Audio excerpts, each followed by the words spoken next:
Et oui, comme le Mexique, nous aussi, on a le droit à un répit dans la guerre commerciale déclarée par Donald Trump.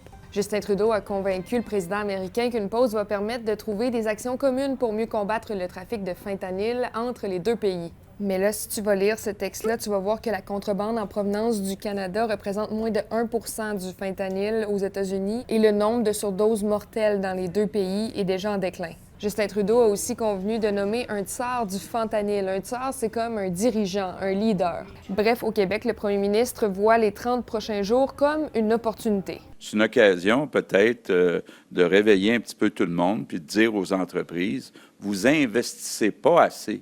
Quand on compare par employé, les investissements qui sont faits pour améliorer la productivité. Ce que François Legault veut dire, c'est que le Québec devrait réinventer un peu ses façons de faire pour éviter de se retrouver dans une position vulnérable dans l'avenir.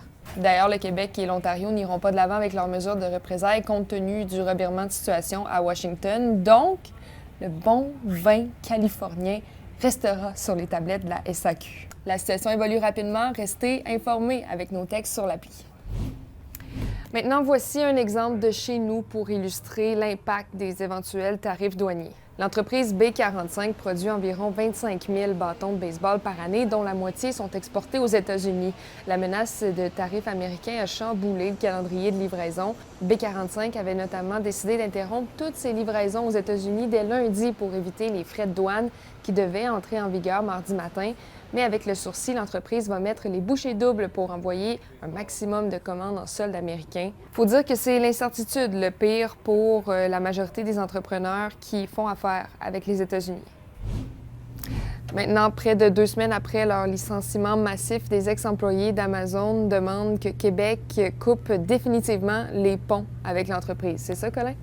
La CSN fait un appel à toute la population, mais aussi à toutes les institutions publiques, les gouvernements. Ce qu'on veut, c'est un boycottage du géant américain Amazon, parce que vous le savez, Amazon a décidé de quitter le Québec, donc fermer ses 7 entrepôts avec tous les emplois, ces 4 500 postes qui ont été abolis. Donc, ce qu'on demande, c'est qu'il n'y ait plus de contrats publics qui soient donnés à Amazon pour l'info nuagique, pour l'achat, disons, divers du côté des ministères, des entreprises, tout ça. Et on demande aussi que les gens achètent moins sur Amazon et on fera une manifestation le 15 février à Montréal. Pour l'instant, du côté du gouvernement du Québec, au Conseil du Trésor, ce qu'on nous dit, c'est que c'est plus complexe que ça en a l'air. On a fait un rappel pour demander aux fonctionnaires d'acheter québécois principalement. Mais il y a des entreprises québécoises qui vendent sur Amazon. Et bien, pour l'info nuagique, on nous dit qu'il n'y a pas encore de décision qui a été prise là-dessus. Ça peut être complexe parfois dans les faits. Merci, bon mardi.